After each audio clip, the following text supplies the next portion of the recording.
CHT 203 Chemical Process Principles Module 2. We are going to discuss about vapor pressure, effect of temperature on vapor pressure, Antoine's equation, Clapeyron equation, Clausius-Clapeyron equation, solutions, ideal solutions and non-ideal solutions, Henry's law, Raoult's law, vapor-liquid equilibrium and vapor pressure plots. What is vapor pressure? One of the important thermodynamic properties of a substance. Vapor pressure or equilibrium vapor pressure is defined as the pressure exerted by a vapor in thermodynamic equilibrium with its condensed phases, either solid or liquid, at a given temperature in a closed system. That means for a pure substance in the case, it is defined as vapor exert ചെയ്യുന്ന pressure thermodynamic equilibriumത്തിൽ vapor exert ചെയ്യുന്ന pressure with its condensed phases at a given temperature in a closed system. ഒരു closed systemത്തിൽ ഒരു given temperatureൽ condensed phaseൽ thermodynamic equilibriumത്തിൽ vapor exert ചെയ്യുന്ന pressureനെയാണ് നമ്മൾ vapor pressure എന്ന് പറയുന്നത്. Vapor pressure only depends on temperature. And the equilibrium vapor pressure is an indication of liquid's evaporation rate. അതായത് vapor pressure indicates the tendency of particle to escape into vapor phase from the solid or liquid phase. A substance with a high vapor pressure at normal temperature is often referred to as volatile. അതായത് ഒരു substance high vapour പ്രഷറിൽ ഉള്ളതാണെങ്കിൽ normal ടെമ്പറേച്ചറിൽ high vapour pressure കാണിക്കുന്നതാണെങ്കിൽ അതിനെയാണ് നമ്മൾ volatile substance എന്ന് പറയുന്നത്. The pressure exhibited by vapor present above the liquid surface is known as vapor pressure. As the temperature of liquid increases, the kinetic energy of the molecule also increases. As the kinetic energy of molecules increases, the number of molecules transitioning into a vapor also increases, thereby increasing vapor pressure. ഞാൻ നേരത്തെ പറഞ്ഞതുപോലെ vapour pressure depends only on ടെമ്പറേച്ചറിനെ ഡിപ്പെൻഡ് ചെയ്താണ് vapour pressure നിൽക്കുന്നത്. അതായത് ഒരു ലിക്വിഡിൻ്റെ temperature കൂടുമ്പോൾ അതിലുള്ള മോളിക്യൂൾസിൻ്റെ കൈനറ്റിക് എനർജി കൂടുകയും അതുവഴി കൈനറ്റിക് എനർജി കൂടുന്നത് വഴി number of molecules transitioning to vapour increase ചെയ്യുന്നു. വേപ്പറായി മാറുന്ന മോളിക്യൂൾസിൻ്റെ നമ്പർ കൂടുകയും വേപ്പർ പ്രഷർ ഇൻക്രീസ് ചെയ്യുകയാണ് ചെയ്യുന്നത്. അപ്പോൾ ഇതാണ് വേപ്പർ പ്രഷർ എന്ന് പറയുന്നത്. It is one of the important thermodynamic property of a substance ആണ്. ഇനി what is boiling point? Consider a liquid being heated in an open vessel. ഒരു ലിക്വിഡ് ഓപ്പൺ വെസലിൽ ഹീറ്റ് ചെയ്യുന്നതായി നമ്മൾ കൺസിഡർ ചെയ്യുക. As temperature increases vapour pressure increases, നമ്മൾ നേരത്തെ പറഞ്ഞിരുന്നു. And at a particular temperature it is almost equal or it matches to external pressure. The boiling point of a substance is the temperature at which vapor pressure of the liquid equals to the pressure surrounding the liquid and the liquid changes into vapor. അപ്പോൾ boiling point എന്താണെന്ന് വെച്ചാൽ it is a temperature at which vapor pressure of the liquid, അതിൻ്റെ vapour pressure liquid surround ചെയ്തിരിക്കുന്നതിൻ്റെ പ്രഷറുമായിട്ട് equal ആകുമ്പോൾ ആണ് അതിൻ്റെ boiling point എന്ന് പറയുന്നത്. ആ സമയത്ത് എന്ത് സംഭവിക്കുന്നു? ലിക്വിഡ് വേപ്പറായി മാറാൻ തുടങ്ങുന്നു. The boiling point of a liquid when external pressure is 101.3 kilopascal is called normal boiling point of the liquid. അപ്പോൾ normal boiling point of the liquid or NBP of a liquid എന്ന് പറയുന്നത് boiling point of a liquid when external pressure is 101.3 kilopascal ആവുമ്പോഴാണ്. For water, normal boiling point is 373.2 Kelvin and at this temperature vapor pressure of water is 101.3 kilopascal. Then what is dew point and bubble point? Dew point is a temperature to which air must be cooled to become saturated with water vapor. When cooled further, the airborne water vapor will condense to form liquid water, dew. When air cools to its dew point through contact with the surface that is colder than the air, water will condense on the surface. That means due point എന്ന് വെച്ചാൽ or dew point temperature എന്തെന്നാൽ if the gas is just about to condense, the first drop of liquid formed at that state is called saturated gas. അതായത് ഒരു gas അതിൻ്റെ first drop of liquid condense ചെയ്യാൻ പോകുമ്പോൾ ആ സമയത്ത് ആ ഗ്യാസിനെ വിളിക്കുന്ന പേരാണ് saturated gas or saturated vapour. ആ സമയത്തുള്ള ടെമ്പറേച്ചറിനെയാണ് നമ്മൾ ഡ്യൂ പോയിന്റ് ടെമ്പറേച്ചർ എന്ന് പറയുന്നത്. ഓൾസോ ബബിൾ പോയിന്റ് ടെമ്പറേച്ചർ എന്ന് പറയുന്നത് is a temperature at which the first bubble of vapor is formed. അതായത് if the liquid, അപ്പോൾ നമ്മൾ നേരത്തെ ഡ്യൂ പോയിന്റ് പറഞ്ഞപ്പോൾ വേപ്പർ ആണ് പറഞ്ഞത്. ഇപ്പോൾ if the liquid is just about to vaporize, അപ്പോൾ ലിക്വിഡ് വേപ്പറൈസ് ചെയ്യാൻ പോവുകയും and the first bubble is formed, ആ സമയത്ത് ഉണ്ടാകുന്ന ആ സമയത്ത് നമ്മൾ ലിക്വിഡിനെ വിളിക്കുന്നത് സാച്ചുറേറ്റഡ് ലിക്വിഡ് എന്നും ആ സമയത്തിൽ ഉണ്ടാകുന്ന ടെമ്പറേച്ചറിനെ നമ്മൾ പറയുന്നത് ബബിൾ പോയിന്റ് ടെമ്പറേച്ചർ എന്നുമാണ്. Then quality of vapour or dryness factor of steam. അപ്പോൾ നമ്മൾ ക്വാളിറ്റി ഓഫ് വേപ്പറിനെ നമ്മൾ മറ്റൊരു പേരിൽ കൂടെ അറിയപ്പെടുന്നതാണ്, അതാണ് dryness factor of steam. What is quality of vapour? Quality of vapor measures the fraction of mixture that is vapor. അപ്പോൾ quality of vapour എന്ന് പറയുന്ന ടേം വഴി നമ്മൾ മെഷർ ചെയ്യുന്നത് ഫ്രാക്ഷൻ ഓഫ് മിക്സ്ചറിനെയാണ്. അതായത് if X is the fraction of moisture content in a mixture, ഒരു moisture content അതായത് എക്സ് എന്ന് പറയുന്ന അളവ്, എക്സ് എന്ന് പറയുന്ന ഫ്രാക്ഷനിൽ ഒരു മിക്സ്ചറിൽ മോയ്സ്ചർ കണ്ടന്റ് ഉണ്ടെങ്കിൽ 1 മൈനസ് എക്സ് ആണ് ക്വാളിറ്റി ഓഫ് വേപ്പർ എന്ന് പറയുന്നത്, അതായത് ഫ്രാക്ഷൻ ഓഫ് വേപ്പർ എന്ന് പറയുന്നത്.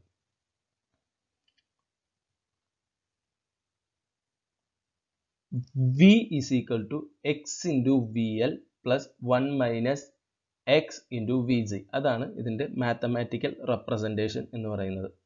And VL is the specific volume of saturated liquid. Vg is the specific volume of saturated vapor. V is the total volume of wet steam.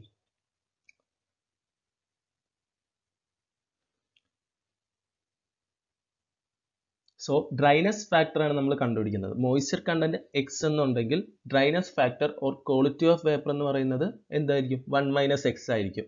അതിൻ്റെ mathematical representation ആണ് നമ്മൾ താഴെ തന്നിരിക്കുന്നത്. ഇതാണ് അതിൻ്റെ mathematical representation. V is equal to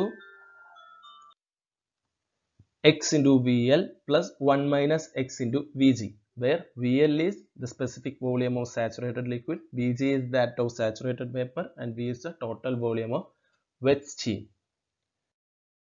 Then effect of vapor pressure and temperature, or effect of temperature on vapor pressure. As we all know, vapor pressure of the liquid increases with increase in temperature. നമ്മൾ പറഞ്ഞായിരുന്നു നേരത്തെ എന്തുകൊണ്ടാണ് vapour pressure increase ചെയ്യുന്നത് എന്നത്. Temperature കൂടുമ്പോൾ increase ചെയ്യാനുള്ള കാരണം kinetic energy കൂടുന്നു, ആൻഡ് വേപ്പർ പ്രഷർ മോളിക്യൂൾസിന് കൈനറ്റിക് എനർജി കിട്ടുന്നത് വഴി വേപ്പർ പ്രഷർ ഇൻക്രീസ് ചെയ്യുകയാണെന്ന് നമ്മൾ ആദ്യം പറഞ്ഞായിരുന്നു. So here we are going to discuss about some equations. First equation is Antoine equation. The Antoine equation is a class of semi-empirical correlations describing the relation between vapor pressure and temperature of pure substances. The Antoine equation is derived from Clausius-Clapeyron equation. അതായത് Antoine equation എന്ന് പറയുന്ന equation നമുക്ക് ഒരു relation between vapour pressure and temperature four pure substance തമ്മിലുള്ള ഒരു relation നമുക്ക് തരുന്നുണ്ട്. And Antoine equation എന്ന് പറയുന്ന ഇക്വേഷൻ ഡിറൈവ് ചെയ്തിരിക്കുന്നത് Clausius-Clapeyron equationil നിന്നാണ്. അത് which may be discussed later. Then we can see what is the equation. ln P is equal to A minus B by T plus C, or log P equal to A minus B divided by T plus C, where P in kilopascal, T in Kelvin, and A, B, C are Antoine's constant. Clapeyron equation. Clapeyron equation predicts the dependence of vapor pressure on temperature. Clapeyron equation is the exact thermodynamic relationship between vapor pressure and temperature. Clapeyron equation വഴി നമുക്ക് ടെമ്പറേച്ചറിന്റെയും vapour പ്രഷറിന്റെയും ഒരു exact relationship അഥവാ vapour പ്രഷറും ടെമ്പറേച്ചറും എങ്ങനെ depend ചെയ്തിരിക്കുന്നു എന്നൊരു idea കിട്ടുകയാണ്. Mathematically, Clapeyron equation is defined as dPs by dt is equal to lambda by T delta V, where Ps is the vapor pressure, T is the absolute temperature, lambda is the molar heat of vaporization at temperature T, delta V equal to Vg minus Vl, where Vg is the molar volume of gas and Vl is the molar volume of liquid. Now, we are going to discuss about Clausius-Clapeyron equation. What is Clausius-Clapeyron equation? It is a modified form of Clapeyron equation applicable for vapor-liquid equilibrium by using following simplification or assumption. Clausius-Clapeyron equation എന്ന് പറയുന്നത് it's an advanced or modified form of Clapeyron equation ആണ്. And we are making some assumptions or simplifications in Clapeyron equation to form it as Clausius-Clapeyron equation. So, assumption എന്തൊക്കെയെന്ന് നോക്കാം. The first assumption is vapor behaves as an ideal gas. The second assumption is molar volume of the liquid is negligible as compared to that of volume of gas. That means molar volume of liquid VL is very much less than that of molar volume of gas. VL is approximately equal to 0. And the third assumption is the latent heat of vaporization is constant and independent of temperature. And we know that Clapeyron equation is dPs by dt equal to lambda by T delta V. Or simply we can say dP by dt equal to lambda by T delta V. Here we are going to apply the second assumption, that is molar volume of liquid is negligible as compared to that of gas. VL is very much less than Vg, and we assume that VL is approximately equal to 0. Then Clapeyron equation is modified to dP by dt equal to lambda by TVg. അപ്പോൾ delta V എന്ന് പറയുന്നത് V G minus V L ആണെന്ന് നമുക്കറിയാം. അതിൽ V L 0 ആകുമ്പോൾ delta വിന്റെ പൊസിഷനിൽ V G ആയിട്ട് മാറും. So the equation is modified to D P by D T equal to lambda by T V G. Then we are going to apply the next assumption, ideal gas law. Vapor behaves as an ideal gas. അപ്പോൾ നമുക്ക് ideal gas എന്താണെന്ന് അറിയാം. P V is equal to N R T, where N equal to 1, PV is equal to RT, V is equal to RT by P. Here VG equal to RT by P. So we are going to substitute this in the position of VG. So dP by dt equal to lambda P by TRT. So VG യുടെ പൊസിഷനിലേക്ക് RT by P കൊടുക്കുമ്പോൾ the equation is further modified as dP by dt equal to lambda P by TRT. So we can rearrange this equation as dP by P equal to lambda by R dt by T square. When the temperature does not vary over wide limits, it may be assumed that the molar latent heat of vaporization is constant and is independent of temperature. Here the third assumption comes. അപ്പോൾ the temperature ഒരുപാട് ലിമിറ്റ്സിൽ vary ചെയ്യുന്നില്ലെങ്കിൽ, over wide ലിമിറ്റ്സിൽ vary ചെയ്യുന്നില്ലെങ്കിൽ നമുക്ക് assume ചെയ്യാം എങ്ങനെ molar latent heat of vaporisation is constant as it is independent of temperature. So we are going to integrating the equation within limits P0 to P for vapor pressure to temperature of T0 to T, we get these are the integrating mathematical representations. Just go through it. Then we get like this, and the final equation is ln P by P0 equal to lambda by R 1 by T0 minus 1 by T. This can be rearranged in the form of log, and we can say log P by P0 equal to lambda by 2.303 R 1 by T0 minus 1 by T. So these two are the equations of Clausius-Clapeyron equation.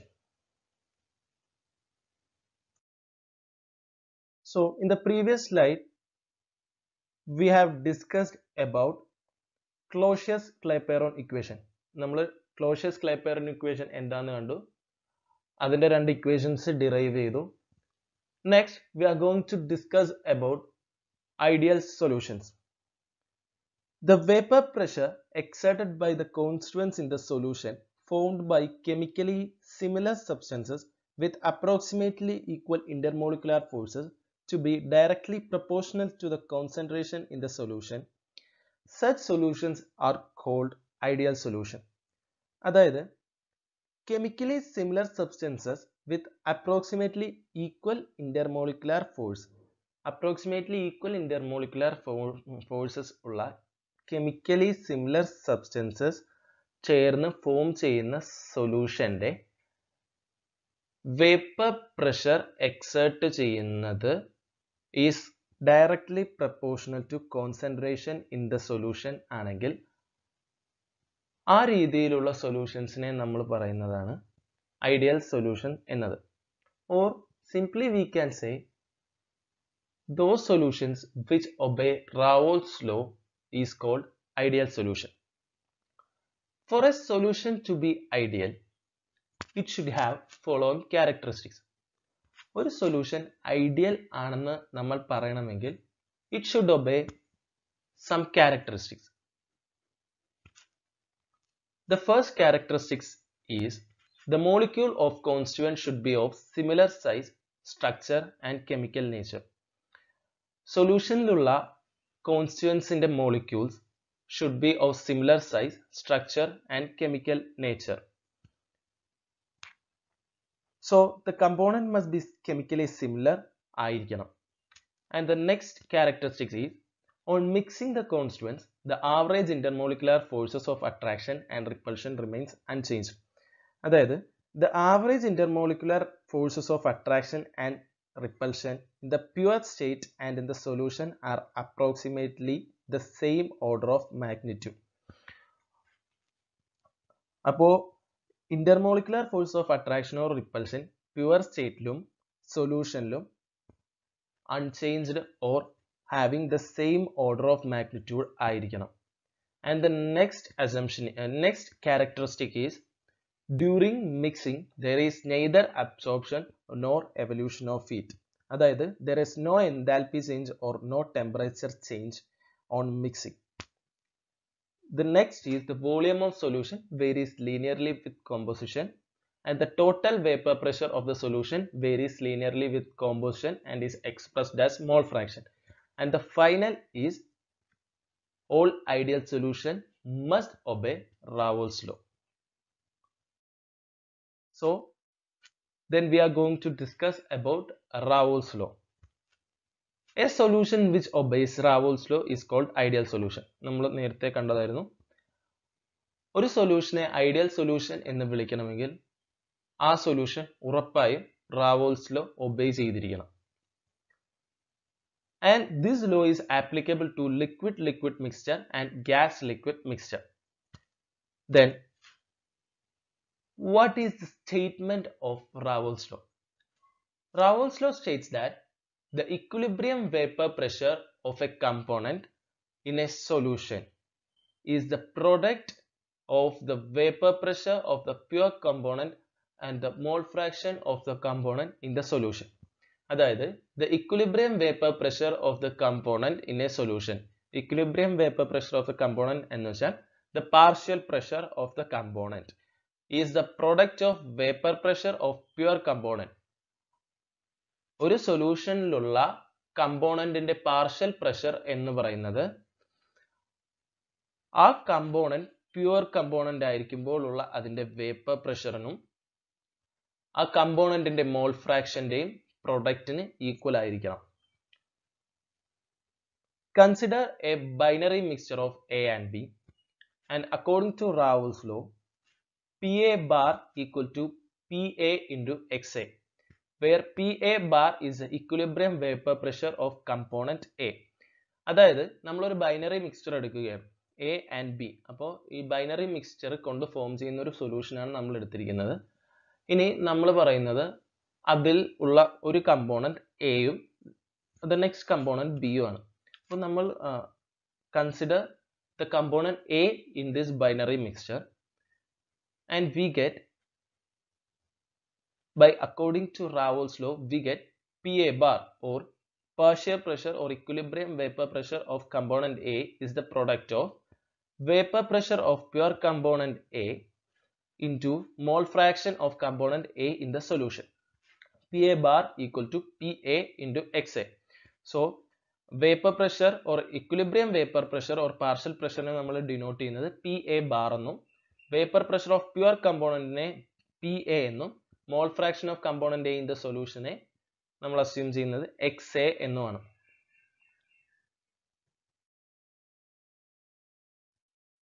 P A bar equal to P A into X A. We can simply say that P B bar equal to P B into X B.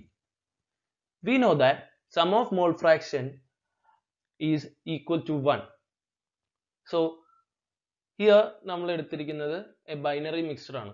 നമ്മൾ binary mixture എടുക്കുമ്പോൾ അതിലുള്ള components എയും ബിയും മാത്രമേ ഉള്ളൂ. So the mole fraction sum or the sum of mole fraction of this mixture is xa into xb, xa plus xb equal to 1.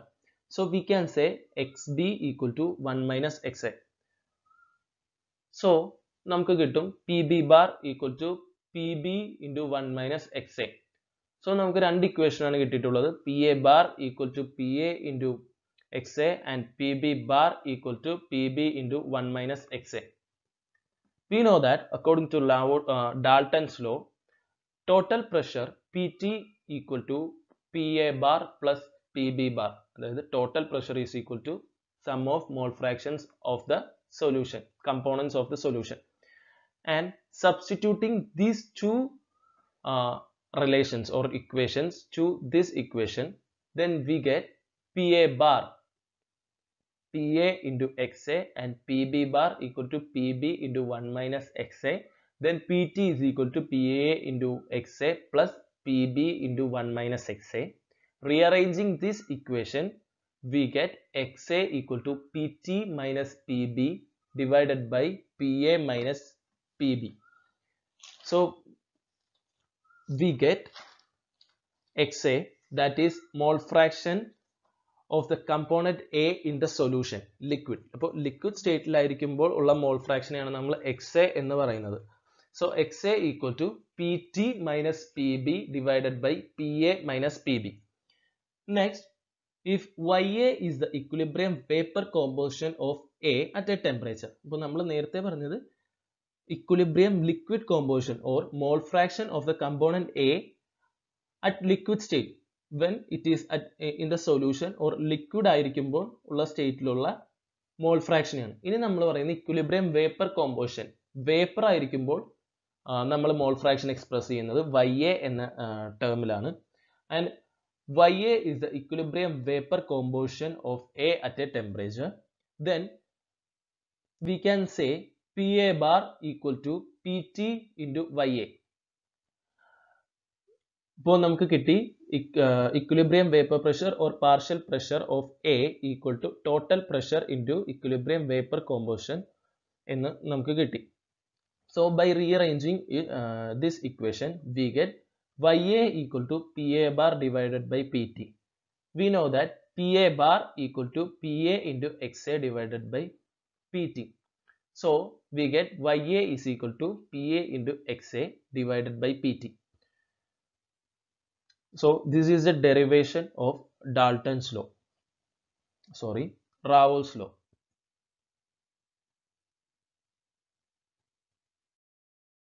Next, we are going to discuss about non-ideal solution.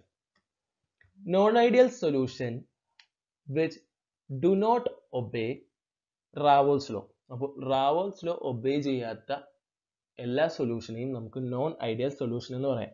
In reality, there is no ideal solution. Practically, many solutions which are approaching reality, which are approaching ideality, is considered as ideal solution. നമുക്കറിയാം practically നമുക്ക് ഐഡിയാലിറ്റിയിലേക്ക് approach ചെയ്യുന്ന സൊല്യൂഷൻസിനെയാണ് നമ്മൾ ideal solution എന്ന് പറയുന്നത്. റിയാലിറ്റിയിലേക്ക് നമ്മൾ എടുത്തു കഴിഞ്ഞാൽ ideal solution എന്ന് പറയുന്ന ഒരു കൺസെപ്റ്റ് വരുന്നില്ല റിയാലിറ്റിയിൽ. പക്ഷെ നമ്മൾ പ്രാക്ടിക്കലി ചെയ്യുമ്പോൾ വിച്ച് ആർ അപ്രോച്ചിങ് ഐഡിയാലിറ്റിനെയാണ് നമ്മൾ എന്ത് പറയുന്നത് ഐഡിയൽ സൊല്യൂഷൻ എന്ന് പറയുന്നത്. Example solution of benzene in ടൊളുവിനും ഈഥൈൽ ആൻഡ് പ്രൊപ്പൈൽ ആൽക്കഹോൾ സൊല്യൂഷനും solution of paraffin hydrocarbon gases in paraffin ഓയിൽസും. അപ്പോൾ ഇതൊക്കെയാണ് നമ്മൾ ഐഡിയൽ സൊല്യൂഷൻ എക്സാമ്പിൾസ് ആയിട്ട് പറയുന്നത്. ഹിയർ നോൺ ഐഡിയൽ സൊല്യൂഷൻ്റെ കേസിൽ പറയുവാണെങ്കിൽ അത് Raoult's law ഒബേ ചെയ്യുന്നില്ല. Here a law comes Henry's law. Henry's law states that the partial pressure of the component over a liquid solution is directly proportional to concentration of component in the liquid. Mathematically, PA bar equal to H into XA, and H equal to Henry's law constant. PA bar is the partial pressure of component A. XA is the mole fraction of component A. അപ്പോൾ Henry's law state ചെയ്യുന്നത് partial pressure of a component over a liquid solution എന്ന് പറയുന്നത് directly proportional to concentration of component ആണ്. Concentration എന്ന് പറയുമ്പോൾ മോൾ ഫ്രാക്ഷനിൽ express ചെയ്യുന്നു. അപ്പോൾ directly proportional ആവുന്നു. അപ്പോൾ പ്രപ്പോർഷണാലിറ്റി കോൺസ്റ്റന്റ് ആയിട്ട് നമ്മളിവിടെ കൊണ്ടുവരുന്നത് Henry's law കോൺസ്റ്റന്റ് ആണ്. Then mathematically we get PA bar equal to H into XA. Okay, അപ്പം നമ്മളൊരു binary mixture A component B component ഉള്ള ഒരു ബൈനറി മിക്സ്ചറിൽ എങ്ങനെയാണ് Raoult's law ആപ്ലിക്കബിൾ ആവുന്നത് എന്ന് പറഞ്ഞിട്ടുണ്ടായിരുന്നു. And partial pressure of B that is PB bar is equal to XBPB. ഇതിനെ നമ്മൾ അതായത് ഈ ഒരു കോൺസ്റ്റന്റ് ടെമ്പറേച്ചറിൽ ഈ പാർഷ്യൽ പ്രഷറിനെ നമ്മൾ മോൾ ഫ്രാക്ഷനെതിരെ പ്ലോട്ട് ചെയ്യുകയാണെങ്കിൽ നമുക്ക് കിട്ടുന്നത് രണ്ട് സ്ട്രെയിറ്റ് ലൈനാണ്. അപ്പോൾ നോക്കൂ, താഴെ ഡോട്ടഡ് ലൈനായിട്ട് കാണിച്ചിട്ടുള്ളത് PA വേഴ്സസ് എക്സും PB വേഴ്സസ് എക്സും ആണ്. അങ്ങനെ പ്ലോട്ട് ചെയ്യുമ്പോൾ നമുക്ക് രണ്ട് സ്ട്രെയിറ്റ് ലൈൻ ആയിട്ടുള്ളതാണ് കിട്ടുക. അതാണ് ആ ഫിഗറിൽ കാണിച്ചിട്ടുള്ളത്. ഇനി ഇത് രണ്ടും കൂടെ ടോട്ടൽ പ്രഷറാണ് എന്ത് മുകളിലത്തെ ആ ഒരു ലൈൻ. ഓക്കെ, ടോട്ടൽ പ്രഷറാണ് എന്ത് കാണിക്കുന്നത് തിക്കായിട്ട് കൊടുത്തിട്ടുള്ള മുകളിലത്തെ ലൈൻ കാണിക്കുന്നത്. അതായത് നമുക്ക് ടോട്ടൽ പ്രഷർ എങ്ങനെ കിട്ടുക? P is equal to XAPA plus XPPB. XPPBനെ നമുക്ക് എങ്ങനെ എഴുതാം? 1 minus XA into PB എന്ന് എഴുതാം. അതായത് ടോട്ടൽ പ്രഷർ എന്ന് പറയുന്നത് PA/XA plus PB 1 minus XA ആണ്. അപ്പൊ ഇത് പ്ലോട്ട് ചെയ്യുമ്പോൾ വീണ്ടും ഒരു ലീനിയർ ആയിട്ടുള്ള ലൈനാണ് നമുക്ക് കിട്ടുക. അതാണ് അവിടുത്തെ thick line P versus X എന്ന് പറഞ്ഞിട്ടുള്ള ഗ്രാഫ്. ഇനി നമ്മൾ വൈഡ് ടേംസിൽ എന്ത് പറഞ്ഞിട്ടുണ്ടായിരുന്നു? ഡാൾട്ടൺസ് ലോ ഒക്കെ അപ്ലൈ ചെയ്ത് വൈഡ് ടേംസിൽ നമ്മൾ പറഞ്ഞിട്ടുണ്ടായിരുന്നു. ഓക്കെ, ടോട്ടൽ പ്രഷറും വൈയും വേഴ്സസ് ആയിട്ടുള്ള ഗ്രാഫും നമുക്ക് ഒരു പാരബോളിക് ഷേപ്പിൽ ഒരു കേർവ് ആണ് നമുക്ക് കിട്ടുക. പാരബോളിക് ഷേപ്പ് അല്ല, ഒരു കേർവ് ആണ് കിട്ടുക. ആ കേർവ് ആണ് P വേഴ്സസ് Y ഗ്രാഫ്. ഈ ഒരു പ്ലോട്ടിങ്, അതായത് ഇങ്ങനെ പാർഷ്യൽ പ്രഷറിനെയും ടോട്ടൽ പ്രഷറിനെയും മോൾ ഫ്രാക്ഷനുമായിട്ട് റിലേറ്റ് ചെയ്തിട്ടുള്ള ഗ്രാഫിനെയാണ് നമ്മൾ PXY ഡയഗ്രാം എന്ന് പറയുന്നത്. ഓക്കെ, ഒരു കോൺസ്റ്റന്റ് ടെമ്പറേച്ചറിലെ വേപ്പർ ലിക്വിഡ് റിലേഷൻ കാണിച്ചു തരാൻ വേണ്ടിയിട്ടാണ് നമ്മൾ ഈ PXY ഡയഗ്രാം ഉപയോഗിക്കുന്നത്. ഇതെന്ന് പറയുന്നത് വേപ്പർ ലിക്വിഡ് ഇക്വിലിബ്രിയത്തിൻ്റെ ഒരു റെപ്രസെൻറ്റേഷനാണ്. ഓക്കെ, ഇനി നമ്മൾ അടുത്തത് പറയാൻ പോകുന്നത് ബോയിലിംഗ് പോയിന്റ് ഡയഗ്രാം ആണ്. That is TXY diagram. Okay, ഇക്വിലിബ്രിയത്തിൻ്റെ റെപ്രസെൻറ്റേഷൻ, വേപ്പർ ലിക്വിഡ് ഇക്വിലിബ്രിയത്തിൻ്റെ റിലേഷൻ കാണിക്കാൻ വേണ്ടിയിട്ട് നമ്മൾ PXY ഡയഗ്രാം അല്ലാണ്ട് ഉപയോഗിക്കുന്നതാണ് TXY. അതിൻ്റെ വേറൊരു പേരാണ് എന്ത്? ബോയിലിംഗ് പോയിന്റ് ഡയഗ്രാം എന്ന് പറയുന്നത്. ഒരു കോൺസ്റ്റന്റ് പ്രഷർ കണ്ടീഷനിൽ, അതായത് എന്താ പറയുക, ഡിസ്റ്റിലേഷൻ കാൽക്കുലേഷനിലൊക്കെയാണ് കൂടുതലായിട്ട് ഈ ടൈപ്പ് ഓഫ് ഡയഗ്രാം യൂസ്ഫുൾ ആയിട്ട് കാണുന്നത്. ഓക്കെ, ടെമ്പറേച്ചറിനെ Y ആക്സിസിലും മോൾ ഫ്രാക്ഷനെ X ആക്സിസിലും എടുത്തിട്ടാണ് നമ്മൾ TXY ഡയഗ്രാം പ്ലോട്ട് ചെയ്യുന്നത്. ഇനി നമ്മൾ ഇതിനെക്കുറിച്ച് പറയുവാണെങ്കിൽ ടെമ്പറേച്ചർ വേഴ്സസ് XA, അതായത് നമ്മളൊരു ബൈനറി മിക്സ്ചർ ആണല്ലോ എടുക്കുന്നത്. മോൾ ഫ്രാക്ഷൻ ഓഫ് A കോമ്പണൻറ്റിൻ്റെ മോൾ ഫ്രാക്ഷനും ടെമ്പറേച്ചറും തമ്മിലുള്ള കേർവിനെ നമ്മൾ എന്ത് പറയുന്നു? ബബിൾ പോയിന്റ് കർവ് എന്നും വൈ വേഴ്സസ് ടി ഗ്രാഫിനെ നമ്മൾ ഡ്യൂ പോയിന്റ് കർവ് എന്നും പറയുന്നു. ഒരു given constant pressure P. Okay, ഈ രണ്ട് കർവ്സും കൂടെ കൂടിയിട്ട് നമുക്ക് കിട്ടുന്നതാണ് ബോയിലിംഗ് പോയിന്റ് ഡയഗ്രാം എന്ന് പറയുന്നത്. ഇതിൽ XA എന്ന് പറയുന്നത് 0 ആവുമ്പോൾ equilibrium temperature is the boiling point of pure B. And when XA is equal to 1 ആവുന്ന സമയത്ത് the equilibrium temperature is the boiling point of pure A. Okay, ഇനി നമ്മളിനി ഒരു ലൈൻ കാണുന്നുണ്ട്, PQ എന്ന് പറഞ്ഞിട്ടുള്ള ലൈൻ. ഈ PQ എന്ന് പറഞ്ഞ ലൈൻ എന്താണെന്ന് നമ്മളിനി അടുത്തൊരു ഡയഗ്രാം ഉണ്ട്, YX ഡയഗ്രാം, അതിനെക്കുറിച്ച് പഠിക്കുമ്പോഴാണ് പറയുന്നത്. XA എങ്ങനെ കണ്ടുപിടിക്കും, YA എങ്ങനെ കണ്ടുപിടിക്കും, ഒരു ഗിവൺ കാൽക്കുലേഷൻ ചെയ്യാൻ വേണ്ടി നമുക്ക് കുറച്ച് ഡീറ്റെയിൽസ് തന്നാൽ നമുക്ക് അതിന് XAയും YAയും കണ്ടുപിടിക്കണം. XAയും YAയും എങ്ങനെ കണ്ടുപിടിക്കും? XA is equal to P total minus PB divided by what? PA minus PB.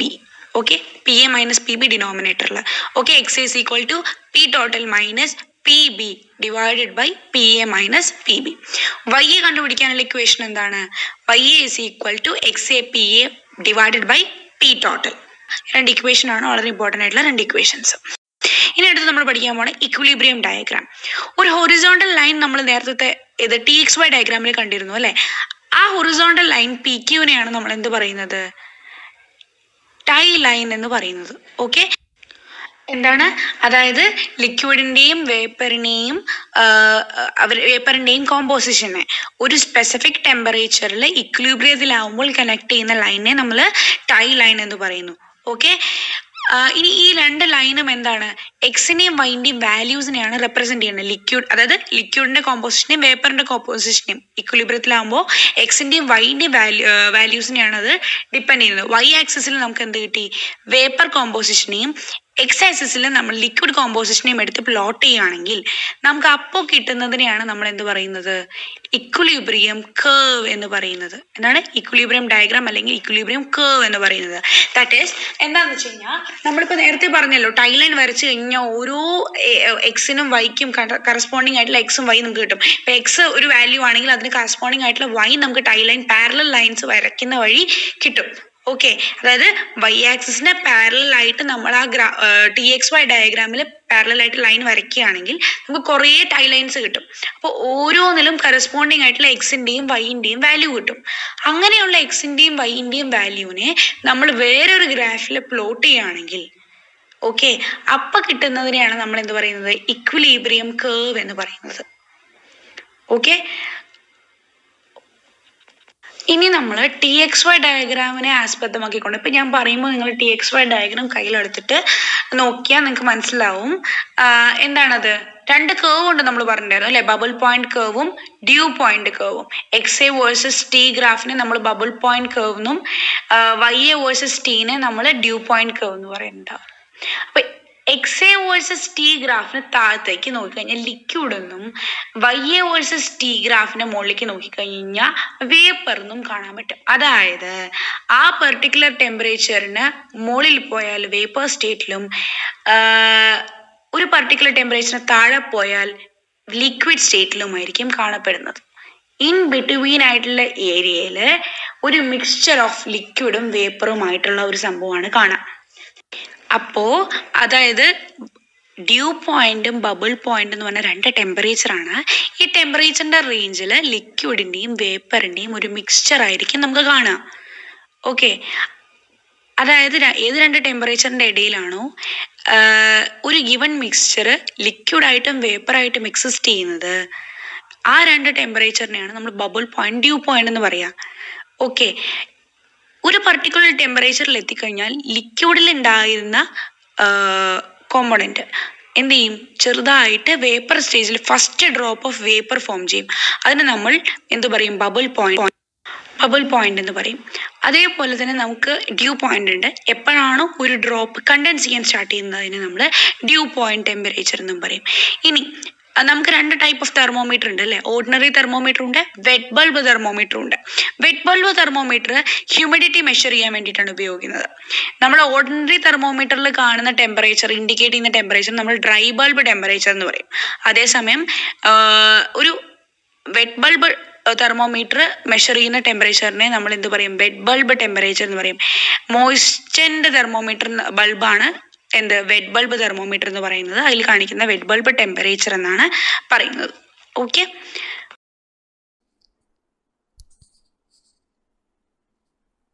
Psychometric chart. Here, a psychometric chart for air water vapor system at 1 standard atmosphere is shown. On the y-axis, we have, on the left-hand side of the y-axis, we have two scales, that is VH, humid volume in meter cube per kilogram dry air, and H dash, that is enthalpy in kilojoule per kilogram of dry air. On the right-hand side, on the y-axis, we have two scales. Y dash, humidity in kilogram water vapor per kilogram dry air, and H dash, that is enthalpy in kilojoule per kilogram dry air. The x-axis we have temperature in degrees Celsius. And as we can see the slanting lines, these are known as adiabatic saturation curve. And here the percentage humidity is represented by these curves. Okay. ഈ psychometric chart മെയിനായിട്ട് ഉപയോഗിക്കുക dry bulb temperature കണ്ടുപിടിക്കാൻ, wet bulb temperature, percent saturation at a particular temperature, absolute humidity and absolute humidity at saturation, പിന്നെ humid volume as well as enthalpy of dry air, enthalpy of wet air കണ്ടുപിടിക്കാനും കൂടിയാണ്. So let's discuss the first case, that is case 1 for finding out the dry bulb temperature, wet bulb temperature, percent saturation, absolute humidity and absolute humidity at saturation. So if the dry bulb temperature and wet bulb temperature are given, okay, if the dry bulb temperature and wet bulb temperature are given, so first from the wet bulb temperature, that is say 40, ആദ്യം ഒരു vertical വരയ്ക്കണം. 100% സാച്ചുറേഷനിലേക്ക് ഒരു vertical വരയ്ക്കാം. From that point നമുക്കിവിടെ ഇങ്ങനത്തെ ഈ slanting lines കാണാനുണ്ട്. ഇതാണ് അഡിയബാറ്റിക് സാച്ചുറേഷൻ കർവ്. ഇപ്പോൾ 40ന്ന് നമ്മൾ 100%ലേക്ക് ഒരു വേർട്ടിക്കൽ വരച്ചു. ഈ ഒരു പെർട്ടിക്കുലർ പോയിന്റിൽ കൂടെ പാസ് ചെയ്യുന്ന അഡിയബാറ്റിക് സാച്ചുറേഷൻ കർവ് ഏതാണെന്ന് ഐഡന്റിഫൈ ചെയ്യാം. എന്നിട്ട് നമുക്ക് ഡ്രൈ ബൾബ് ടെമ്പറേച്ചർ തന്നിട്ടുണ്ടാവും. ഡ്രൈ ബൾബ് ടെമ്പറേച്ചർ ഇപ്പോൾ സേ 80 ആണെന്ന് വിചാരിക്കുക. 80ന്ന് ഒരു വേർട്ടിക്കൽ വരയ്ക്കുക from that particular adiabatic saturation curve. ഇത് രണ്ടും മീറ്റ് ചെയ്യുന്ന ഈ പോയിന്റിനോട് കറസ്പോണ്ടിങ് ആയിട്ടുള്ള വൈ ആക്സിസിൽ ഉള്ള പോയിന്റ്, അതായത് ഈ സ്കെയിലുള്ള Y dash in humidity, absolute ഹ്യൂമിഡിറ്റിൻ്റെ ഈ സ്കെയിലുള്ള കറസ്പോണ്ടിങ് വൈ ആക്സിസിൻ്റെ പോയിന്റ് ആണ്, വൈ ആക്സിസിലെ വാല്യൂ ആണ് നമുക്ക് വേണ്ട ആബ്സല്യൂട്ട് ഹ്യൂമിഡിറ്റി. ഈ കേസിൽ അത് ഒരു 0.05 ആയിരിക്കും. We have to look on the right hand side, okay, right hand side in this humidity scale. ഇനിയിപ്പോൾ സേ നമ്മുടെ വെറ്റ് ബൾബ് ടെമ്പറേച്ചർ തന്നത് 45 ആണെന്ന് വിചാരിക്കുക. 45ന്ന് നമ്മൾ വേർട്ടിക്കൽ വരച്ചു 100% സാച്ചുറേഷനിലേക്ക്, and we have got a corresponding adiabatic saturation curve. ഇനിയിപ്പോൾ നമ്മൾ ഇങ്ങനെ വരയ്ക്കുമ്പോൾ ഒരു കറസ്പോണ്ടിങ് അഡിയബാറ്റിക് സാച്ചുറേഷൻ കർവ് ആ ഒരു പോയിന്റിൽ കൂടെ പാസ് ചെയ്യുന്നില്ല എന്നുണ്ടെങ്കിൽ നമ്മൾ എന്ത് ചെയ്യണമെന്ന് വെച്ചിട്ടുണ്ടെങ്കിൽ നിയറസ്റ്റ് ആയിട്ടുള്ള ഒരു അഡിയബാറ്റിക് സാച്ചുറേഷൻ കർവ് ഏതാണെന്ന് ഐഡന്റിഫൈ ചെയ്യുക. എന്നിട്ട് നമുക്ക് വേണ്ട ഒരു പോയിന്റിൽ കൂടെ ഈ ഒരു അഡിയബാറ്റിക് ഇപ്പോൾ ഉള്ള ഇതിനകത്ത് ഈ ഗ്രാഫിൻ്റെ അകത്ത് സൈക്കോമെട്രിക് ചാർട്ടിൻ്റെ അകത്തുള്ള ഒരു നിയറസ്റ്റ് ആയിട്ടുള്ള അഡിയബാറ്റിക് സാച്ചുറേഷൻ കർവ് ഉണ്ടല്ലോ, അതിനോട് പാരലൽ ആയിട്ട് നമുക്ക് വേണ്ട പോയിന്റിൽ ഒരു അഡിയബാറ്റിക് സാച്ചുറേഷൻ കർവ് വരയ്ക്കുക. അതായിരിക്കും നമ്മുടെ അഡിയബാറ്റിക് സാച്ചുറേഷൻ കർവ്. എന്നിട്ട് അതേപോലെ തന്നെ ഡ്രൈ ബൾബ് ടെമ്പറേച്ചർ ഇപ്പോൾ ഏതാണോ അതെന്ന് നമ്മളിപ്പോൾ ഈ കൺസ്ട്രക്ട് ചെയ്ത അഡിയബാറ്റിക് സാച്ചുറേഷൻ കർവിലേക്ക് ഒരു വേർട്ടിക്കൽ വരയ്ക്കുക. അതിനോട് കറസ്പോണ്ടിങ് ആയിട്ടുള്ള വൈ ആക്സിസിൽ വാല്യൂ ഏതാണെന്ന് നോക്കുക. അത് നമ്മൾ റൈറ്റ് ഹാൻഡ് സൈഡിൽ തന്നെയാണ് നോക്കേണ്ടത്. അപ്പം നമുക്ക് ഈ ഒരു അഡിയബാറ്റിക് സാച്ചുറേഷൻ കർവ് നമുക്ക് വേണ്ട പോയിന്റിൽ കൂടെ പാസ് ചെയ്യുന്നില്ല എന്നുണ്ടെങ്കിൽ നമ്മളവിടെ ഒരു അഡിയബാറ്റിക് സാച്ചുറേഷൻ കർവ് കൺസ്ട്രക്ട് ചെയ്യണം by drawing a parallel line which is parallel to the nearest adiabatic saturation curve and passing through that point. Now if dry bulb temperature and percent saturation is given and നമുക്ക് കണ്ടുപിടിക്കേണ്ടത് absolute humidity ആയിട്ടുള്ള Y dash ആണ്. So നമ്മൾ എന്ത് ചെയ്യണമെന്ന് വെച്ചിട്ടുണ്ടെങ്കിൽ dry bulb temperature say 50 ആണെന്ന് വിചാരിക്കുക, and absolute humidity percent humidity is like 80. So നമ്മൾ ഡ്രൈ ബൾബ് ടെമ്പറേച്ചർ ആയിട്ടുള്ള 50ന്ന് % ഹ്യൂമിഡിറ്റിയിലേക്ക് ഒരു വേർട്ടിക്കൽ വരയ്ക്കണം 80. അതിനോട് ജസ്റ്റ് കറസ്പോണ്ടിങ് ആയിട്ടുള്ള y ആക്സിസിലെ പോയിന്റ് എടുക്കുക. അത് നമ്മൾ റൈറ്റ് ഹാൻഡ് സൈഡിലേക്കാണ് നോക്കേണ്ടത്. ഈ സ്കെയിലാണ് നോക്കേണ്ടത്, y ഡാഷിന്റെ സ്കെയിലാണ് നോക്കേണ്ടത്. അതിനോട് കറസ്പോണ്ടിങ് ആയിട്ടുള്ള y ആക്സിസിൽ ഏതാണോ വാല്യൂ കിട്ടുന്നത് അതാണ് നമുക്ക് വേണ്ട absolute humidity. Now if dry bulb temperature and % saturation now dry bulb temperature is given and we need to find the absolute humidity at saturation. So ഇപ്പോൾ നമ്മൾ ഡ്രൈ ബൾബ് ടെമ്പറേച്ചർ 40 ആണെന്ന് വിചാരിക്കുക. നമുക്ക് കണ്ടുപിടിക്കേണ്ട ആബ്സല്യൂട്ട് ഹ്യൂമിഡിറ്റി അറ്റ് സാച്ചുറേഷൻ ആണ് എന്നുണ്ടെങ്കിൽ ഈ ഒരു particular dry bulb ടെമ്പറേച്ചറിൽ നമ്മൾ 100% സാച്ചുറേഷനിലേക്ക് വേർട്ടിക്കൽ വരയ്ക്കുക. 100% സാച്ചുറേഷനിലേക്ക് വേർട്ടിക്കൽ വരച്ചു. ഇനി നമ്മൾ കറസ്പോണ്ടിങ് ആയിട്ടുള്ള y ആക്സിസ് വാല്യൂ ഏതാണെന്ന് നോക്കുക. അത് നോക്കേണ്ട റൈറ്റ് ഹാൻഡ് സൈഡിലാണ്, ഈ സ്കെയിലാണ് നോക്കേണ്ടത്, ഹ്യൂമിഡിറ്റിന്റെ സ്കെയിൽ നോക്കുക. അതിനോട് കറസ്പോണ്ടിങ് ആയിട്ടുള്ള y ആക്സിസിലെ വാല്യൂ ആണ് നമുക്ക് വേണ്ട absolute humidity at saturation. Now if the dry bulb temperature and % saturation is given and we need to find the dew point. So ഇപ്പോൾ നമ്മൾ ഡ്രൈ ബൾബ് ടെമ്പറേച്ചർ 40 ആണെന്ന് വിചാരിക്കുക ആൻഡ് % സാച്ചുറേഷൻ സേ 80 ആണെന്ന് വിചാരിക്കുക. Dry bulb ടെമ്പറേച്ചറിന്ന് % സാച്ചുറേഷനിലേക്ക് line വരച്ചു, 80ലേക്ക് line വരച്ചു. എന്നിട്ട് നമ്മൾ ഹൊറിസോണ്ടൽ ആയിട്ട് ലെഫ്റ്റിലേക്ക് മൂവ് ചെയ്യണം. ലെഫ്റ്റിലേക്ക് മൂവ് ചെയ്തിട്ട് അത് 100% സാച്ചുറേഷൻ ആയിട്ടുള്ള കേർവ്, 100% സാച്ചുറേഷൻ്റെ കേർവിനെ മീറ്റ് ചെയ്യുന്ന വരെ നമ്മൾ മൂവ് ചെയ്യണം. ആ പോയിന്റിൽ നിന്ന് നമ്മൾ താഴത്തേക്ക് ഒരു വേർട്ടിക്കൽ വരയ്ക്കുക. ആ ഒരു പെർട്ടിക്കുലർ പോയിന്റ്, അതായത് 40ന്ന് നമ്മൾ % സാച്ചുറേഷൻ ആയിട്ടുള്ള 80ലേക്ക് ഒരു ലൈൻ വരച്ചു. എന്നിട്ട് ലെഫ്റ്റിലേക്ക് മൂവ് ചെയ്തു. അത് 100% സാച്ചുറേഷനെ മീറ്റ് ചെയ്യുന്ന ആ പോയിന്റിൽ നിന്ന് താഴത്തേക്ക് വേർട്ടിക്കലായിട്ടൊരു ലൈൻ വരയ്ക്കുക. അതായിരിക്കും നമുക്ക് അത് ആ ടെമ്പറേച്ചർ ആക്സിസിനെ മീറ്റ് ചെയ്യില്ലേ, ആ പോയിന്റ് ആയിരിക്കും നമുക്ക് വേണ്ട dew point. So dry bulb ടെമ്പറേച്ചറിന്ന് % സാച്ചുറേഷനിലേക്ക് വേർട്ടിക്കൽ വരയ്ക്കുക. എന്നിട്ട് ലെഫ്റ്റിലേക്ക് മൂവ് ചെയ്യുക. അത് 100% സാച്ചുറേഷൻ്റെ 100% ഹ്യൂമിഡിറ്റിൻ്റെ ആ കേർവിനെ മീറ്റ് ചെയ്യുന്ന ആ പോയിന്റ് വരെ ഹൊറിസോണ്ടൽ വരയ്ക്കുക ലെഫ്റ്റിലേക്ക്. എന്നിട്ട് അവിടുന്ന് വേർട്ടിക്കൽ വരയ്ക്കുക താഴത്തേക്ക്. ആൻഡ് അത് ടെമ്പറേച്ചർ ആക്സിസിന്, അതായത് എക്സ് ആക്സിസിനെ മീറ്റ് ചെയ്യുന്ന ആ ഒരു പോയിന്റ് ആണ് നമുക്ക് വേണ്ട dew point. Now case 2 for finding the volume, അതായത് for finding the humid volume. Humid volume find ചെയ്യാനുള്ള ഒരു ഇക്വേഷൻ ഉണ്ട്. ആ ഇക്വേഷന് വേണ്ടിയിട്ട് നമുക്ക് വോളിയം ഓഫ് സാച്ചുറേറ്റഡ് എയറും വോളിയം ഓഫ് ഡ്രൈ എയറും വേണം. അത് രണ്ടും നമ്മൾ കണ്ടുപിടിക്കുക ഈ സൈക്കോമെട്രിക് ചാർട്ടാണ്. എന്നിട്ട് ഈ രണ്ട് വാല്യൂസ് ആ ഒരു പെർട്ടിക്കുലർ ഇക്വേഷനിൽ സബ്സ്റ്റിറ്റ്യൂട്ട് ചെയ്ത് കഴിയുമ്പോൾ നമുക്ക് ഹ്യൂമിഡ് വോളിയം കണ്ടുപിടിക്കാൻ പറ്റും. So for finding the volume of dry air we can see this curve. ഈ ഒരു പെർട്ടിക്കുലർ ലൈൻ കാണാൻ പറ്റും. ഇതാണ് വോളിയം ഓഫ് ഡ്രൈ എയറിനെ റെപ്രസെൻറ്റ് ചെയ്തിട്ടുള്ളത്. ഇതിൻ്റെ അകത്തും നമുക്ക് ഡ്രൈ ബൾബ് ടെമ്പറേച്ചർ തന്നിട്ടുണ്ടായിരിക്കും. ഡ്രൈ ബൾബ് ടെമ്പറേച്ചർ 80 ആണെന്ന് വിചാരിക്കുക. അതിന് ജസ്റ്റ് ഒരു വേർട്ടിക്കൽ വരയ്ക്കുക ഈ ഒരു പെർട്ടിക്കുലർ കേർവിലേക്ക്, അതായത് വോളിയം ഓഫ് ഡ്രൈ എയറിൻ്റെ ആ ഒരു കേർവിലേക്ക് ഒരു ലൈൻ വരയ്ക്കുക. എന്നിട്ട് നമുക്ക് 80, ഓക്കെ, ഈ ഒരു ഇതിന് കറസ്പോണ്ടിങ് ആയിട്ടുള്ള y ആക്സിസ് ആണ് നമുക്ക് നോക്കേണ്ടത്. നമ്മൾ നോക്കേണ്ടത് ലെഫ്റ്റ് ഹാൻഡ് സൈഡ് ആണ്. ലെഫ്റ്റ് ഹാൻഡ് സൈഡ് നോക്കുക. ഈ ഒരു പെർട്ടിക്കുലർ സ്കെയിലാണ് നോക്കേണ്ടത്, ഹ്യൂമിഡ് വോളിയത്തിൻ്റെ സ്കെയിൽ നോക്കുക. എന്നിട്ട് കറസ്പോണ്ടിങ് ആയിട്ടുള്ള വാല്യൂ കണ്ടുപിടിക്കുക. അതായിരിക്കും നമുക്ക് വേണ്ട volume of dry air. Now next we have to find the volume of saturated air. ഇത് ഈ ഒരു ഗ്രാഫിൻ്റെ സൈക്കോമെട്രിക് ചാർട്ടിൻ്റെ അകത്ത് volume of saturated air represent ചെയ്യുന്ന ഈ ഒരു കേർവാണ്. ഇവിടെ നമുക്ക് ഡ്രൈ ബൾബ് ടെമ്പറേച്ചർ തന്നിട്ടുണ്ടാവും. നമ്മൾ ഡ്രൈ ബൾബ് ടെമ്പറേച്ചർ ഒരു 45 ആണെന്ന് വിചാരിക്കുക. 45ന്ന് ഒരു വേർട്ടിക്കൽ വരയ്ക്കുക to this curve, that is volume of saturated എയറിൻ്റെ ഈ കേർവിലേക്ക് ഒരു വേർട്ടിക്കൽ വരയ്ക്കുക. എന്നിട്ട് ഇതിനോട് കറസ്പോണ്ടിങ് ആയിട്ടുള്ള y ആക്സിസിൻ്റെ വാല്യൂ നമുക്ക് നോക്കുക.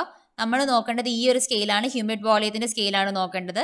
അതിനോട് കറസ്പോണ്ടിങ് ആയിട്ടുള്ള y ആക്സിസിലെ വാല്യൂ ആയിരിക്കും നമുക്ക് വേണ്ട വോളിയം ഓഫ് സാച്ചുറേറ്റഡ് എയർ. നമുക്ക് ഈ വോളിയം ഓഫ് സാച്ചുറേറ്റഡ് എയറും വോളിയം ഓഫ് ഡ്രൈ എയറും കൂടെ വേറൊരു പെർട്ടിക്കുലർ ഇക്വേഷനിൽ സബ്സ്റ്റിറ്റ്യൂട്ട് ചെയ്ത് കഴിയുമ്പോൾ will get the humid volume. Now case 3, it is for finding the enthalpy of saturated or wet air. ഇതും അതേപോലെ തന്നെ നമുക്കൊരു ഇക്വേഷൻ ഉണ്ട് for finding the enthalpy of the wet air. ഇതിൻ്റെ അകത്ത് നമുക്ക് വേണ്ട രണ്ട് quantities which need to be found out from the psychometric charters: enthalpy of saturated air and enthalpy of dry air. So enthalpy of saturated എയറും enthalpy of dry എയറും നമ്മൾ ഈ psychometric ചാർട്ടിൽ നിന്ന് കണ്ടുപിടിക്കും. And will substitute in a particular equation for finding the enthalpy of wet air. നമുക്ക് enthalpy of dry എയറിനെ represent ചെയ്യുന്ന ഒറ്റ കേർവേ ഉള്ളൂ ഇവിടെ. ദിസ് ഈ ഒരൊറ്റ ലൈൻ മാത്രമേ എൻതാൽപ്പി ഓഫ് ഡ്രൈ എയറിനെ റെപ്രസെൻറ്റ് ചെയ്യുന്നുള്ളൂ. ഇവിടെയും ഡ്രൈ ബൾബ് ടെമ്പറേച്ചർ തന്നിട്ടുണ്ടാവും. ആ ഒരു പെർട്ടിക്കുലർ ഡ്രൈ ബൾബ് ടെമ്പറേച്ചറിന് ഒരു 90 ആണെന്ന് വിചാരിക്കുക. അതിനകത്തുനിന്ന് ഒരു vertical, draw a vertical to this particular curve of enthalpy of dry air. Then we need to look on the left hand side. Enthalpy of dry air കണ്ടുപിടിക്കാൻ വേണ്ടിയിട്ട് നമ്മൾ നോക്കേണ്ടത് ലെഫ്റ്റ് ഹാൻഡ് സൈഡിലുള്ള സ്കെയിലാണ്. ലെഫ്റ്റ് ഹാൻഡ് സൈഡിലെ എൻതാൽപ്പിൻ്റെ ഒരു scale ഉണ്ട്. ഈ ഒരു പെർട്ടിക്കുലർ സ്കെയിലാണ് നമുക്ക് നോക്കേണ്ടത്. ഈ ഒരു പോയിന്റിന് ഒരു കറസ്പോണ്ടിങ് ആയിട്ടുള്ള ബൈ ആക്സിലെ പോയിന്റ് ഏതാണെന്ന് നമ്മൾ കണ്ടുപിടിക്കുക. So that will get the enthalpy of dry air. And sorry, ഞാൻ നേരത്തെ എൻതാൽപ്പി ഓഫ് സാച്ചുറേറ്റഡ് അല്ലെങ്കിൽ വെറ്റ് എയർ എന്ന് പറഞ്ഞിട്ടുണ്ടായിരുന്നു. ഇത് ആക്ച്വലി ഈ ഇക്വേഷൻ നമ്മൾ ഇവിടെ കണ്ടുപിടിക്കുന്നത് എൻതാൽപ്പി ഓഫ് വെറ്റ് എയർ ആണ്. അതിനൊരു പെർട്ടിക്കുലർ ഇക്വേഷൻ ഉണ്ട്. അതിൽ വേണ്ട 2 ടേംസ്, അതായത് എൻതാൽപ്പി ഓഫ് സാച്ചുറേറ്റഡ് എയറും എൻതാൽപ്പി ഓഫ് ഡ്രൈ എയറും ആണ് നമുക്ക് സൈക്കോമെട്രിക് ചാർട്ടിൽ നിന്ന് കിട്ടുക. അത് നമ്മൾ സൈക്കോമെട്രിക് ചാർട്ടിൽ നിന്ന് കണ്ടുപിടിച്ചിട്ട് പെർട്ടിക്കുലർ ഇക്വേഷനിൽ സബ്സ്റ്റിറ്റ്യൂട്ട് ചെയ്ത് കഴിയുമ്പോൾ നമുക്ക് എൻതാൽപ്പി ഓഫ് വെറ്റ് എയർ കിട്ടും. എൻതാൽപ്പി ഓഫ് ഡ്രൈ എയർ കിട്ടി. ഇനി enthalpy of saturated air actually ഇവിടെ 2 കേർവ് റെപ്രസെൻറ്റ് ചെയ്യുന്നുണ്ട്. ഇതാണ് ഒരു കേർവ്, ഒരു പെർട്ടിക്കുലർ കേർവ് ഇതാണ് എൻതാൽപ്പി ഓഫ് സാച്ചുറേറ്റഡ് എയറിൻ്റെ. ആൻഡ് എൻതാൽപ്പി ഓഫ് സാച്ചുറേറ്റഡ് എയറിൻ്റെ നെക്സ്റ്റ് കേർവ് ഇതാണ്. സോ 2 കേർവ് റെപ്രസെൻറ്റ് ചെയ്യുന്നുണ്ട് എൻതാൽപ്പി ഓഫ് സാച്ചുറേറ്റഡ് എയറിനെ. ഇതിനൊരു റൈറ്റ് ഹാൻഡ് കേർവ് ആയിട്ടും ഇതിനെ ലെഫ്റ്റ് ഹാൻഡ് കേർവ് ആയിട്ടും കൺസിഡർ ചെയ്യാണ്. ആൻഡ് നമ്മൾ ഡ്രൈ ബൾബ് ടെമ്പറേച്ചർ തന്നിട്ടുണ്ടാവും. അതനുസരിച്ചിട്ടാണ് നമ്മൾ ഏത് സൈഡിലുള്ള കേർവ് നോക്കണമെന്ന് ഡിപ്പെൻഡ് ചെയ്യുന്നത് ആ ഒരു ഡ്രൈ ബൾബ് ടെമ്പറേച്ചർ അനുസരിച്ചിട്ടാണ്. അപ്പം നമുക്കൊരു ഡ്രൈ ബൾബ് ടെമ്പറേച്ചർ 40 ആണെന്ന് തന്നിട്ടില്ലെന്ന് വിചാരിക്കുക. നമ്മൾ ഡ്രൈ ബൾബ് ടെമ്പറേച്ചർ നേരെ ഒരു വേർട്ടിക്കൽ വരയ്ക്കുക. ആ ഒരു വേർട്ടിക്കൽ ഇതിനകത്ത് ഏത് കേർവിനെയാണ് മീറ്റ് ചെയ്യുന്നതെന്ന് നോക്കണം. ഒന്നെങ്കിൽ ഇതിനെ മീറ്റ് ചെയ്യും, അല്ലെങ്കിൽ ഇതിനെ മീറ്റ് ചെയ്യും. സോ 40 ആണെന്നുണ്ടെങ്കിൽ ഇത് മീറ്റ് ചെയ്യുന്നത് ഈ ഒരു പെർട്ടിക്കുലർ കേർവിനെയാണ്. അതായത് ലെഫ്റ്റ് ഹാൻഡ് സൈഡിലുള്ള വോളിയം ഓഫ് സാച്ചുറേറ്റഡ് എയറിൻ്റെ കേർവിനെയാണ് ഇത് മീറ്റ് ചെയ്യുന്നത്. എൻതാൽപ്പി ഓഫ് സാച്ചുറേറ്റഡ് എയർ ഈ ഒരു കേർവാണ് ഞാൻ പറഞ്ഞിട്ടുള്ളത്. ഈ ഒരു കേർവ് എൻതാൽപ്പി ഓഫ് സാച്ചുറേറ്റഡ് എയറിൻ്റെ ഈ ഒരു കേർവ് ഇപ്പോൾ 40 ആണെന്നുണ്ടെങ്കിൽ എൻതാൽപ്പി ഓഫ് സാച്ചുറേറ്റഡ് എയറിൻ്റെ ഈ ഒരു കേർവിനെയാണ് മീറ്റ് ചെയ്യുക. അതായത് ലെഫ്റ്റ് ഹാൻഡ് സൈഡിലുള്ള കേർവിനെയാണ് നമ്മൾ മീറ്റ് ചെയ്യുക. അപ്പോൾ നമ്മൾ ലെഫ്റ്റ് ഹാൻഡ് സൈഡിലുള്ള സ്കെയിലാണ് നോക്കേണ്ടത്. അപ്പോൾ ലെഫ്റ്റ് ഹാൻഡ് സൈഡിലുള്ള ഈ കേർവിനെ മീറ്റ് ചെയ്തത് കാരണം നമ്മൾ നോക്കേണ്ടത് ലെഫ്റ്റ് ഹാൻഡ് സൈഡിലുള്ള ഈ സ്കെയിലായിട്ടുള്ള എൻതാൽപ്പിൻ്റെ ഈ സ്കെയിലിനെയാണ്. അതിനോട് കറസ്പോണ്ടിങ് ആയിട്ടുള്ള പോയിന്റ് നമുക്ക് കിട്ടും ഈ ഒരു സ്കെയിലിൽ നിന്ന്. അതാണ് നമുക്ക് വേണ്ട എൻതാൽപ്പി ഓഫ് സാച്ചുറേറ്റഡ് എയർ. ഇനിയിപ്പോൾ നമുക്ക് തന്ന ഡ്രൈ ബൾബ് ടെമ്പറേച്ചർ 70 ആണെന്ന് വിചാരിക്കുക. അതിന് നമ്മൾ വേർട്ടിക്കൽ വരയ്ക്കുമ്പോൾ it will meet the enthalpy of saturated air curve on the right hand side. ഈ ഒരു കേർവിനെയാണ് അത് മീറ്റ് ചെയ്യുന്നത്. അപ്പം നമ്മൾ നോക്കേണ്ടത് റൈറ്റ് ഹാൻഡ് സൈഡിലുള്ള ഈ ഒരു സ്കെയിലിനാണ് നമ്മൾ നോക്കേണ്ടത്. എന്നിട്ട് ഇതിൻ്റെ അകത്തുനിന്ന് കറസ്പോണ്ടിങ് ആയിട്ടുള്ള ആ ഒരു പോയിന്റിനോട് കറസ്പോണ്ടിങ് ആയിട്ടുള്ള വാല്യൂ നമുക്ക് കിട്ടും. അപ്പോൾ അതാണ് നമുക്ക് വേണ്ട എൻതാൽപ്പി ഓഫ് സാച്ചുറേറ്റഡ് എയർ. ഇപ്പോൾ ഇവിടെ 3 കേസ് ഡിസ്കസ് ചെയ്തു. ഒന്നെന്ന് പറഞ്ഞിട്ടുണ്ടെങ്കിൽ ഈ dry bulb temperature, wet bulb temperature, absolute humidity, absolute saturation humidity ഒക്കെ കണ്ടുപിടിക്കാനുള്ളൊരു case. Next one is for finding the humid volume and the next one was finding the enthalpy of wet air.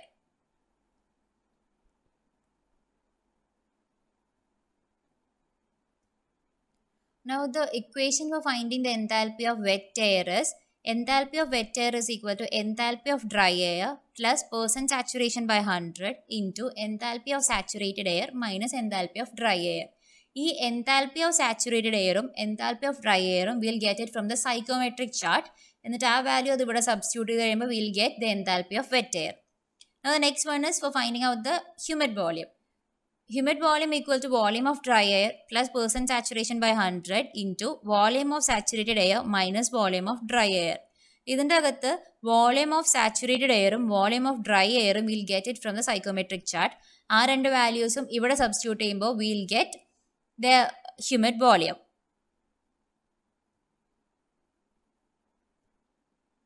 Here are some of the equations which may be useful while doing the problems of humidity and with the problems with the psychometric chart.